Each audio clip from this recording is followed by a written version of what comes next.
ಕೊಡಿಯಾಲ ಗ್ರಾಮದಲ್ಲಿ ನಡೆದ 23ನೇ ದಿನಾಂಕದಂದು ಬೋರೆದೇವರ ಜಾತ್ರೆ ಹಾಗೂ ಕೊಂಡ ಹಾಯುವುದು ಇವುಗಳು ಬಹಳ ವಿಜೃಂಭಣೆಯಿಂದ ನಡೆಯಿತು. ಕೊಡಿಯಾಲ ಒಂದು ಹಳ್ಳಿ, ಶ್ರೀರಂಗಪಟ್ಟಣ ತಾಲೂಕು, ಮಂಡ್ಯ ಡಿಸ್ಟ್ರಿಕ್ಟ್. ಮಂಡ್ಯದಿಂದ 12 ಕಿಲೋಮೀಟರ್, ಶ್ರೀರಂಗಪಟ್ಟಣದಿಂದ 14 ಕಿಲೋಮೀಟರ್, ಬೆಂಗಳೂರಿನಿಂದ 117 ಕಿಲೋಮೀಟರ್ ದೂರದಲ್ಲಿ ಇದೆ. ಈ ಕೊಡಿಯಾಲ ಗ್ರಾಮ ಅತ್ಯಂತ ಪ್ರಸಿದ್ಧವಾದಂತಹ ಗ್ರಾಮ.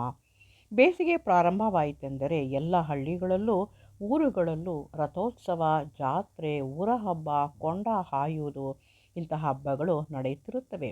ಈ ಸಂದರ್ಭದಲ್ಲಿ ಹರಕೆ ಕಟ್ಟಿಕೊಳ್ಳುವುದು, ಬಲಿಗಳನ್ನು ಕೊಡುವುದು ಸರ್ವೇ ಸಾಮಾನ್ಯ. ಇವೆಲ್ಲವೂ ನಮ್ಮ ಸಂಸ್ಕೃತಿ ಸಂಪ್ರದಾಯಗಳನ್ನು ಮುಂದುವರಿಸಿಕೊಂಡು ಬರುವುದಲ್ಲದೆ ಜನಗಳಲ್ಲಿ ಭಕ್ತಿಭಾವ ಮೂಡಿಸುವುದರಲ್ಲೂ ತಮ್ಮದೇ ಪಾತ್ರ ವಹಿಸುತ್ತವೆ. ಎದುರುಗಡೆ ಅಲಂಕೃತಗೊಂಡ ಗರುಡಗಂಬ ಹಾಗೂ ಅಲ್ಲಿ ಹರಕೆ ಪೂಜೆ ಮಾಡ್ತಾ ಇರೋದನ್ನು ಕೂಡ ನಾವಿಲ್ಲಿ ಗಮನಿಸಬಹುದು. ಅತ್ಯಂತ ಸುಂದರವಾಗಿ ಅಲಂಕೃತಗೊಂಡಂತಹ ಒಂದು ಗರುಡಗಂಬ. ಎದುರಿಗೆ ಬೋರೆದೇವರ ದೇವಸ್ಥಾನವನ್ನು ನೋಡ್ತಾ ಇದ್ವಿ. ಮೇಲುಗಡೆ ಬಸವನ ಅಂದವಾದಂತಹ ಒಂದು ಚಿತ್ರವನ್ನು ನೋಡ್ತಾ ಇದ್ವಿ.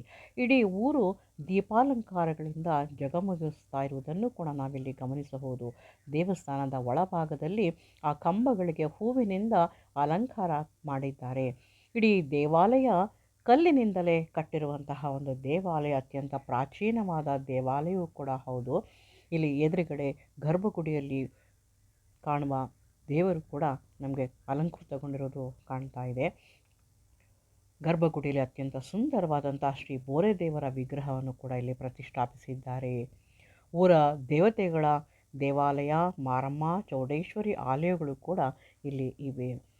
ಇಲ್ಲಿ ಊರ ದೇವತೆಗಳ ಒಂದು ದೇವಸ್ಥಾನ ನೋಡ್ತಾ ಇದ್ದೀವಿ. ಮತ್ತು ಕೊಂಡಾಬಂಡಿ ಇದರಲ್ಲಿ ನಡೆಯುತ್ತೆ, ಅದನ್ನು ಕೂಡ ಇಲ್ಲಿ ನಿಲ್ಲಿಸಿದ್ದಾರೆ. ಮತ್ತು ಇಡೀ ರಸ್ತೆ ದೀಪಗಳಿಂದ ಅಲಂಕೃತಗೊಂಡಿದೆ. ಇದು ಚೌಡೇಶ್ವರಿಯ ಸನ್ನಿಧಿ. ಇಲ್ಲೂ ಕೂಡ ಊರ ದೇವತೆ ಎಂದು ಪರಿಗಣಿಸಿ ಇದನ್ನು ಪೂಜೆಯನ್ನು ಮಾಡ್ತಾ ಇದ್ದಾರೆ. ಒಳಗಡೆ ದೇವಿಯ ಒಂದು ವಿಗ್ರಹವನ್ನು ಅಲಂಕೃತಗೊಂಡ ದೇವಿಯ ವಿಗ್ರಹವನ್ನು ಕೂಡ ಇಲ್ಲಿ ನಾವು ನೋಡಬಹುದು.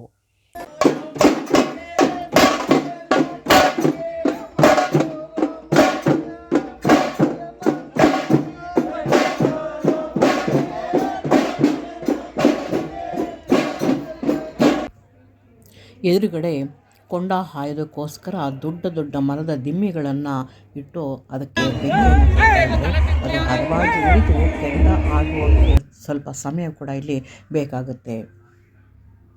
ಹರಕೆ ಹೊತ್ತವರು ಬಾಯಿಗೆ ಬೀಗವನ್ನು ಹಾಕಿಸಿಕೊಂಡು ಬರ್ತಾ ಇರುವಂತಹ ಹೆಂಗಡಿಗಳನ್ನು ನಾವು ನೋಡಬಹುದು. ಮತ್ತು ದೇವರ ಉತ್ಸವ ಕೂಡ ಅವರ ಹಿಂದೆ ನಡೆದು ಬರ್ತಾ ಇದೆ.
ಬೋರೆ ದೇವರ ಒಂದು ಉತ್ಸವಕ್ಕೆ ದೊಡ್ಡ ನಮಸ್ಕಾರವನ್ನು ಹಾಕೋಣ. ಈಗ ಕೊಂಡಾ ಬಂಡಿಯ ಬಗ್ಗೆ ನಾವು ನೋಡಬಹುದು.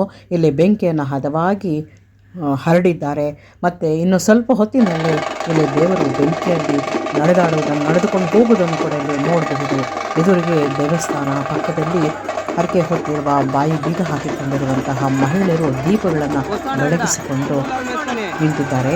ಮತ್ತು ಕೊಂಡವನ್ನು ಹಾಯಬೇಕಾದ್ರೆ ಇಲ್ಲಿ ಬೆಂಕಿಯ ಮೇಲೆ ಒಂದು ಸ್ವಲ್ಪ ಕೂಡ ಬೂದಿಯ ಚೂರು ಕೂಡ ಇರಬಾರ್ದು. ಹಾಗಾಗಿ ಅದನ್ನು ಅಲ್ಲಿ ನಿಂತವರು ಹದಗೊಳಿಸ್ತಾ ಇದ್ದಾರೆ. ಒಂದು ಸ್ವಲ್ಪನೂ ಕೂಡ ಬೂದಿ ಅಲ್ಲಿ ಇರದೆ ಹಾಗೆ ಅದನ್ನು ಹದಗೊಳಿಸ್ತಾ ನಿಂತಿದ್ದಾರೆ.